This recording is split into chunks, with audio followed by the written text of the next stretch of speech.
Bonjour à tous et bienvenue dans Génération Parents, le podcast qui décrypte l'éducation du XXIe siècle. Je suis Solane Boquillon-Le Goisiou, fondatrice de Soft Kids et autrice du livre Préparez vos enfants au monde de demain. Chaque semaine, je vous propose de se retrouver avec mes invités autour des questions d'éducation et de parentalité du XXIe siècle. Au programme de cet épisode, comment gérer le quotidien et les défis familiaux. Nous reviendrons sur la gestion des émotions, mais aussi l'autonomie, comment impliquer les enfants dans les tâches du quotidien et comment les accompagner face à la perte de confiance scolaire. Et enfin, nous parlerons des enseignants. J'espère que ce condensé de bonnes pratiques vous aidera au quotidien et que vous en ferez bon usage. Allez, bonne écoute! Bonjour, ma fille de 9 ans fait de la danse et elle me dit déjà qu'elle ne veut pas faire le spectacle de fin d'année car elle a le trac. Comment je peux l'aider? Alors, Émilie, toi qui es une spécialiste de l'accueil des émotions et qui est sophrologue, est-ce que tu aurais des astuces pour que la fille de Laure fasse le spectacle de fin d'année? Alors, déjà, on parle d'un objectif. Donc, est-ce que déjà il va vraiment y avoir un spectacle? Est-ce que elle se projette avec les capacités qu'elle a maintenant? Et voilà, il faut aussi lui dire qu'elle va apprendre des choses, que ça va être un cheminement, ça va être la finalité. C'est exactement ce que tu disais tout à l'heure, Céline. C'est des étapes avant d'aller à la finalité. Et en fait, là, sa fille se projette déjà sur la fin. Donc, effectivement, ça est anxiogène aussi. On ne sait pas comment et justement qu'elle va acquérir tous les pas de danse, toute la chorégraphie au fur et à mesure de l'année pour y arriver. Ce que je pourrais, là, à quoi je pense, c'est est-ce que vraiment la danse, ça lui plaît aussi? C'est des choses qui peuvent être importantes à avoir avec son enfant. C'est, est-ce que tu es contente d'y aller? Est-ce que c'est une finalité? Qu'est-ce qui t'angoisse? Qu'est-ce qui te donne ce trac? Est-ce que c'est d'avoir du public? Est-ce que c'est ce que je viens de dire, c'est de pas savoir tout de suite te projeter sur cette finalité, donc pas savoir ta chorégraphie. Est-ce que c'est de te dire que les autres seront meilleurs, etc. Donc c'est de définir pourquoi elle a le trac et après de se dire qu'est-ce qui lui plaît dans la danse, si c'est quelque chose qui lui plaît ou qu'est-ce qui pourrait lui plaire dans ce spectacle. Je sais pas, un costume, la musique, d'être avec sa copine, d'elle de se révéler, donc de se projeter là-dessus, mais voilà, de trouver tout de suite le petit élément qui pourrait lui plaire pour que déjà les cours de danse deviennent pas aussi anxiogènes, parce que ça peut être aussi le cas si elle se dit, si elle pense qu'à ça tout de suite, et donc se projeter sur quelque chose qui lui plaît là et qui lui donne envie, et donc voilà, et d'en parler aussi avec la prof de danse, je pense que ça peut être pas mal, et de lui dire voilà, qu'est-ce que tu ressens? Toujours les émotions, de toute façon, c'est le corps qui c'est physiologique, donc voilà, c'est quelque chose qui ressort de soi. Donc qu'est-ce qu'il y a, qu'est-ce que tu ressens? Est-ce que c'est vraiment du trac? Est-ce que c'est de l'angoisse? Est-ce que c'est du stress? Qu'est-ce que finalement mettre des mots sur ce que ressent sa fille, et du coup on trouvera des solutions un peu plus facilement pour y remédier. Oui, bonjour, j'ai une petite question. Voilà, j'ai mes enfants qui ont du mal à participer aux tâches quotidiennes de la famille. Comment les impliquer? Alors, Barbara, toi qui es autrice du livre J'arrête d'être débordée, peut-être que tu vas nous donner des conseils et peut-être qu'on va parler de ce sujet de l'argent parce qu'on sait qu'il y a des gens, ils donnent de l'argent à leurs enfants pour les impliquer dans les tâches ménagères. Alors, bonne, mauvaise idée, enfin, je sais pas, quelles sont toi tes astuces pratiques pour les parents, pour les impliquer, pour qu'ils participent aux tâches ménagères? Alors, le premier truc important à dire, c'est il faut vraiment intégrer la notion de plaisir. C'est-à-dire quand tu donnes, quand tu récompenses par de l'argent tout le temps, systématiquement, tu enlèves la motivation intrinsèque des enfants qui est finalement, je vais prendre plaisir à faire la vaisselle parce que maman elle va être hyper contente parce que finalement maman elle va mettre la musique et on va danser dans la cuisine. Il faut déconnecter ça parce qu'après on en fait des adultes hyper frustrés qui attendent tout le temps une récompense, enfin voilà. Et donc du coup, la meilleure façon d'impliquer, c'est d'y avoir de la notion de plaisir. C'est quoi? Qu'est-ce que tu as envie si tu fais ça? D'abord l'empathie, jouer sur l'empathie des parents. Franchement, ça me rendrait hyper service. C'est pas tu fais ça, c'est est-ce que tu peux me rendre un service? Là, je suis crevée. Là, il faut que je finisse un email de boulot. Là, je dois sortir les poubelles. Est-ce que pendant que je sors les poubelles, est-ce que vous pouvez débarrasser, s'il vous plaît? Ou alors, vous sortez la poubelle. Qui veut faire quoi? Voilà. Il faut il faut intégrer dans une espèce d'équipe. C'est pas les enfants et nous. Ce qui est important dans la famille, c'est vraiment la notion d'équipe où on a tous des tâches à faire, comment on peut se les partager et comment chacun peut contribuer de façon à ce qu'on rende service. Et puis quand on rend service à nos enfants, genre ils ont oublié un cahier, on leur ramène. je sais pas, ils ont cassé quelque chose, on leur répare ou quelque chose, on leur dit ça m'a fait hyper plaisir de te rendre service. Voilà. Il faut que ça rentre dans un système global, je dirais, avant de dire il y a des tâches et vous les enfants, vous allez faire ces tâches-là et puis si vous les faites pas, bah vous serez punis. Non, c'est je pense que impliquer l'enfant dans tout ce qu'il y a à faire dans la maison, c'est un moyen un peu fun aussi. Voilà, faire la vaisselle, ben venez, on met la musique. C'est quoi ta chanson préférée? Moi, je fais souvent ça.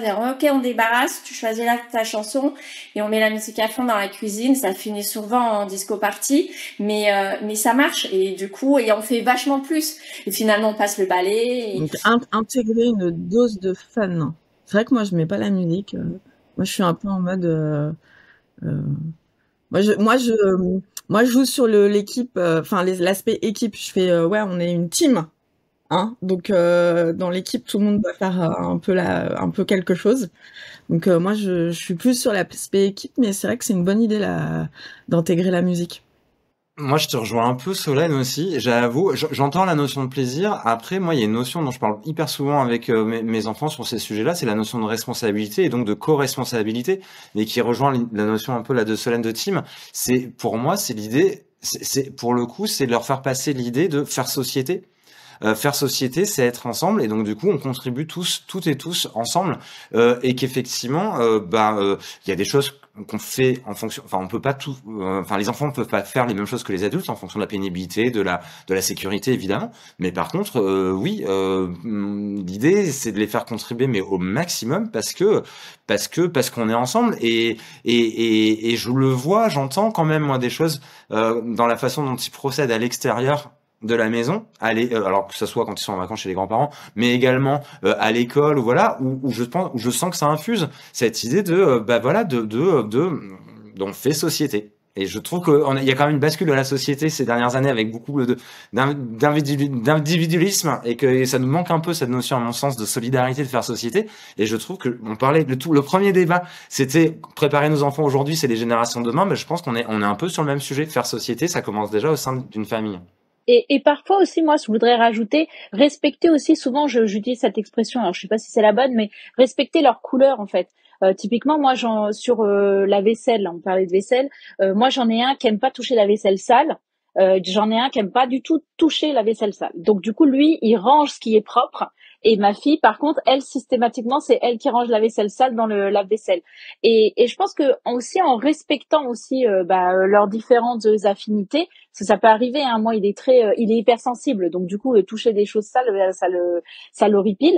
Et en comprenant aussi ça, ça peut aussi les aider justement. Tout à l'heure on parlait de musique, ça les motive, mais peut-être en respectant aussi la pénibilité de la tâche perçue.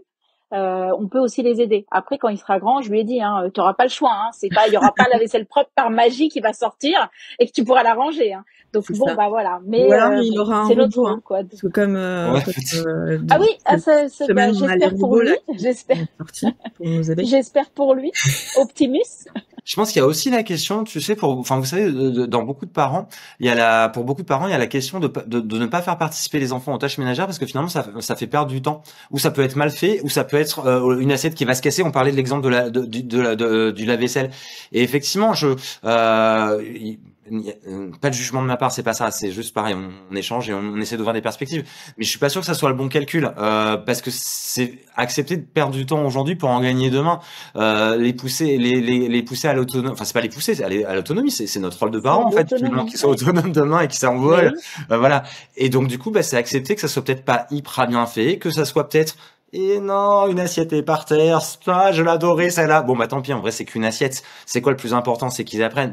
Il a cassé une fois, ou elle a cassé une fois, probablement que la prochaine fois, voilà, il y aura moins de risques. Il va pas casser les 25 assiettes, c'est pas vrai, peut-être qu'il y en aura une deuxième, mais voilà. C'est accepter ça, c'est accepter de perdre du temps pour en gagner demain. Mais je dis pas que c'est facile. Je te rejoins tout à fait là-dessus. Investir du temps dans l'éducation et l'autonomie, mais c'est drôle Pascal, parce que c'est un sujet qu'on retrouve en entreprise. Enfin, les qui délèguent pas, il y en a plein, et quand tu leur expliques effectivement, il faut qu'ils investissent du temps pour faire monter en compétence les gens et puis les autonomiser, c'est difficile pour eux, mais c'est des profils qui ont aussi besoin de maîtriser, tout contrôler. Donc il faut lâcher un peu, ouais. Oui, puis l'important c'est que, mais clairement, hein, c'est exactement à ça que je pensais, Barbara, et merci de l'avoir apporté, parce que si en fait tu laisses pas les personnes faire de la manière, enfin apprendre à le faire, comment est-ce qu'ils peuvent devenir autonomes? Et oui, l'assiette, ils la cassent pas volontairement, ils la jettent pas. Donc, et en plus, je sais pas si vous avez vu, mais quand ils cassent une assiette ou qu'ils cassent quelque chose, ils sont tout gênés, hein, ils sont tout peinés, voilà. Donc, enfin, c'est juste, et ben ça, c'est comme ça qu'on apprend. Et pareil en entreprise, on est d'accord. Et promis, je vais pas me remballer, mais c'est reconnecter aussi ce sujet à l'égalité femmes-hommes. Hein. Voilà, je vais pas tirer les fils, mais en vrai, il est hyper connecté à ça aussi pour demain. Quand on est parent, il y a aussi ça, accepter que l'autre fasse peut-être différemment, laisser la place, que ça soit fait. Bon, voilà. Instant promotion. Avant de plonger ou de replonger dans le vif du sujet, je vous rappelle que vous pouvez retrouver tous nos épisodes sur la chaîne YouTube de Soft Kids, mais aussi sur toutes vos plateformes de podcast préférées. Alors, abonnez-vous et laissez-nous un avis 5 étoiles pour nous aider à continuer. Vos commentaires et vos idées pour des futurs épisodes sont également les bienvenus. N'hésitez pas à nous écrire à contact@softkids.net. Et la question, c'est: mon fils enchaîne les mauvaises notes en mathématiques depuis le début de l'année scolaire. Il a totalement perdu confiance en lui. Comment est-ce que je peux l'accompagner et l'aider? Quels seraient tes conseils? Alors les mathématiques, moi je dis toujours que c'est une question d'entraînement et c'est quelque chose qui doit être évolutif et répétitif. Mais première chose pour reprendre confiance, aller le chercher légèrement en dessous de son niveau. Ça lui faire quelque chose légèrement en dessous de son niveau pour qu'il soit en situation de réussite, donc dopamine, donc j'ai envie de faire plus, j'ai envie de faire plus dur. Et ça, c'est quelque chose qui est très très important dans l'éducation générale, toujours aller chercher en dessous du niveau. Et après être dans ce qu'on appelle l'effort joyeux. C'est-à-dire qu'il y a de la persévérance, il y a l'effort, mais il faut que ça reste joyeux. Si ça devient une souffrance, c'est compliqué. Après, je sais pas en quelle classe il est. Est-ce que tu as des informations sur la classe, le niveau, Là, j'ai 5e. 5e. Donc en 5e, moi ce que je conseille, c'est pour comprendre les mathématiques, aller sur YouTube. On a Yvan Monca, on a Aide Academy. Enfin, il y a plein de profs qui font des vidéos vraiment courtes, très simples et par type d'exercice. Et ensuite, c'est aller trouver des exercices pour les appliquer. C'est pas juste dire ouais, c'est bon, j'ai vu les vidéos d'Yvan Monca. C'est prendre des exercices, les appliquer et avoir la correction. On fait pas des exercices dans le vide. Donc on s'auto-corrige, on se trompe, on recommence. Et pour ça, il y a un site qui est très bien qui s'appelle Tout Petit. Ouais, il y a plein de feuilles d'exercices avec à chaque fois l'exercice et la correction. Et les feuilles d'exercice sont dupliquées en 5 ou 6 exemplaires où on a juste changé les chiffres. C'est-à-dire que si on s'est trompé, tant qu'on n'est pas encore sûr qu'on maîtrise correctement la notion, on peut reprendre la fiche 2, puis la fiche 3, puis la fiche 4. C'est le même exercice, on a juste changé les chiffres, les formes, les fonctions. Moi, je l'utilise beaucoup en soutien scolaire. On a parfois l'impression que l'école et la maison fonctionnent comme deux mondes séparés. Comment peut-on mieux collaborer avec les enseignants pour que nos rôles se complètent vraiment dans l'éducation de nos enfants sans empiéter les uns sur les autres? Waouh, très grosse question aussi. C'est très général peut-être ce que je vais dire, mais c'est qu'il ne faut pas hésiter à aller au-devant. Plus on a d'informations, moi c'est ce qui se vérifie en tout cas dans ma pratique, plus j'ai d'informations sur les familles et sur les élèves qui vont être pertinentes par rapport à la scolarité des enfants, et mieux je vais pouvoir, encore une fois, appréhender les élèves qui seront dans ma classe en fait. Donc s'il y a besoin d'écrire un mot dans carnet de liaison, on le fait. S'il y a besoin de demander un entretien en début d'année pour mettre au courant de certaines réalités, on le fait aussi. Et puis ce qu'il faut savoir, c'est que oui, ces deux mondes qui sont l'un à côté de l'autre, le monde de la maison et le monde de l'école, fonctionnent de manière différente, mais on y accueille le même public. Et même si l'enfant dans ces milieux-là peut avoir différents visages, parce que l'enfant tel qu'il est à l'école n'est pas forcément le même que celui qu'il est à la maison, et ça je crois que ça se vérifie pour tous ceux qui sont parents ou qui ont déjà vu des enfants en dehors de l'école, voilà, et bien c'est important en fait de garder ce cadre-là d'échange. Et si jamais l'échange est, j'allais dire, régulier, et bien au bout d'un moment, pour l'enfant, ce qui va se passer, c'est qu'il va se rendre compte qu'il y a cette continuité-là d'échange à chaque fois. Et pour nous, je crois que ça se vérifie aussi lorsqu'on sait que les personnes autour de nous sont à peu près au courant des mêmes choses, qu'elles ont les mêmes informations nous concernant, eh bien on est peut-être moins tenté de jouer avec les différents masques qu'on a au jour le jour dans nos interactions.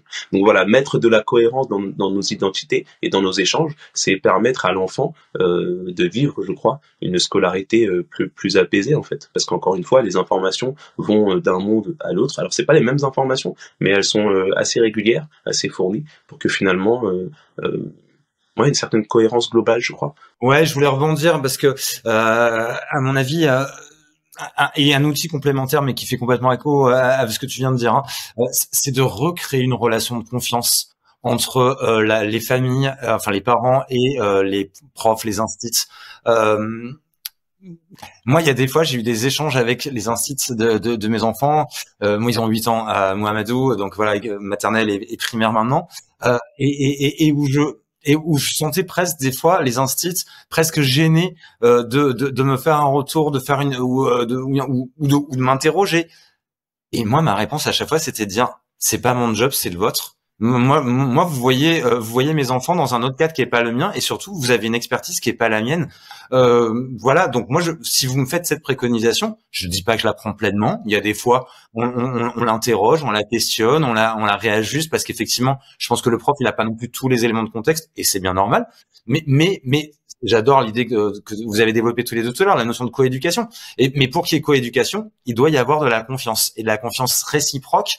Et cette confiance, elle se crée aussi, à mon sens, par beaucoup plus de valorisation du corps professoral. Et malheureusement, je trouve qu'en France, aujourd'hui, il n'y a pas suffisamment de valorisation du corps professoral alors qu'ils sont essentiels. Et voilà, recréer cette relation de confiance. Voilà, c'est ensemble. Mais tellement. Mais je suis intervenue dans un des groupes WhatsApp là des parents cette semaine sur ce sujet parce que je disais, enfin moi, un des trucs qui m'atterre le plus, c'est qu'il y a que 4% des enseignants français qui déclarent se sentir valorisés dans leur travail. Pour moi, c'est dingue, et je pense que les parents sont responsables et que il faut à fond soutenir les enseignants, quoi. C'est pas possible. Enfin moi, quand il y a des parents qui débarquent sur les groupes WhatsApp en mode et vous avez vu comment ils apprennent les divisions, Ouais, mais c'est pas comme ça qu'il faut faire. ouais. Mais enfin, j'ai envie, à chaque fois, j'interviens et je dis mais attendez là, en fait, t'as appris à faire des divisions il y a 30 ans. Heureusement que les pratiques pédagogiques elles évoluent, quoi. Et c'est absolument dingue à quel point en fait, l'humain veut se rattacher à ce qu'il connaît et ne veut pas voir que depuis qu'il a été à l'école, ça a évolué.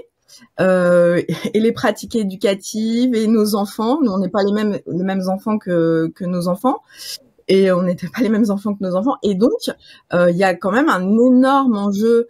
Alors c'était Blanquer qui avait fait l'école de la confiance. Bon, je sais pas si ça a très bien fonctionné, mais c'est clair qu'il y a un énorme enjeu. Et moi je dis aux parents, mais détendez-vous, quoi, détendez-vous un petit peu là et faites confiance.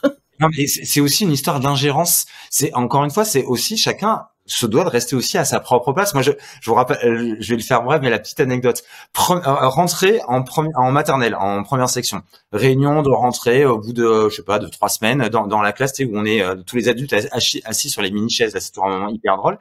Et là, à un moment donné, vers la fin de la réunion, il y a un parent, mais suivi par après les 90% des parents, qui interpelle l'institutrice, qui était géniale.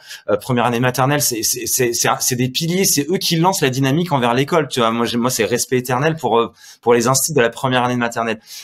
Et là, il y a tout un groupe de parents qui lancent un gros sujet sur le fait de déplacer la porte d'entrée, parce que donc de réaménager, mais vraiment l'espace de la classe, parce que ils estimaient que les enfants devaient trop marcher entre la porte d'entrée et leur manteau, et que du coup c'était trop compliqué pour eux. Et tiens, moi, genre, on se liquifie, on voit un style qui nous regarde, qui cherche du secours, et donc on lui fait comprendre que, mais non, nous on n'est pas de cette team-là, et du coup on intervient en disant, bah non, mais tout va bien en fait, je pense qu'ils vont y arriver, et puis ça fait partie de l'apprentissage, et puis si c'est comme ça, c'est que ça fonctionne, et c'est ok, quoi. Mais cette ingérence, je trouve, moi ça a été une claque à ce moment-là de dire, waouh, l'ingérence des parents sur un milieu qui n'est pas le leur. Alors ça, on comprend, c'est la volonté de protéger, c'est la volonté, voilà, il y a plein de mécanismes, c'est aussi de la peur, c'est aussi plein de choses. Mais non, mais juste à un moment donné, chacun son job, et voilà.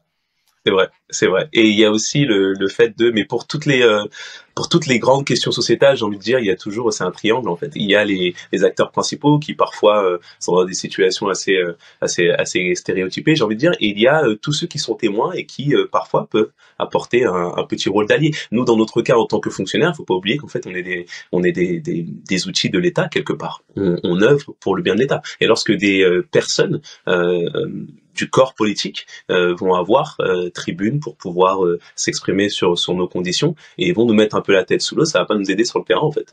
Bah non. Voilà. Il y a aussi ça, il y a tout ce volet-là de personnes qui sont concernées de près ou de loin, et là je parle de nos supérieurs hiérarchiques ou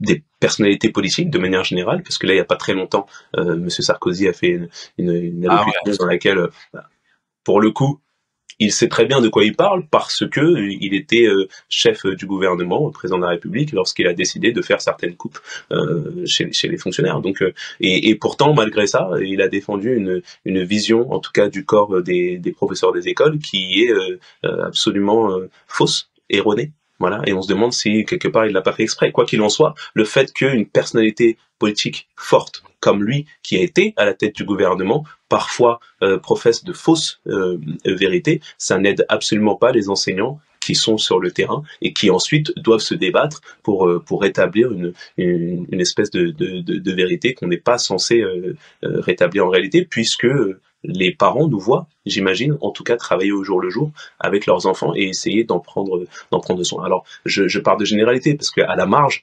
évidemment, tout n'est pas aussi limpide. On sait que peu importe le corps de métier, en réalité, il y a du bien et du mauvais. Voilà. Mais de manière générale, je crois quand même que le corps des enseignants essaie de bien faire son travail, entre guillemets, et que on a besoin, non pas juste d'être les enseignants d'un côté et les parents de l'autre, mais d'avoir aussi quelques autres voix autour qui ont de l'influence, qui peuvent s'exprimer. On a besoin de toutes ces voix-là qui puissent donner une meilleure image du métier, une image qui soit plus près de la réalité, en fait. Nous espérons que cette discussion vous a donné des pistes pour accompagner vos enfants face aux défis du XXIe siècle. Un grand merci à nos invités. N'oubliez pas de vous abonner à notre chaîne YouTube ou de laisser des commentaires sur vos applications de podcast. Et enfin, je vous dis à la semaine prochaine pour un épisode plein de nouvelles idées pour décoder l'éducation du XXIe siècle. Merci.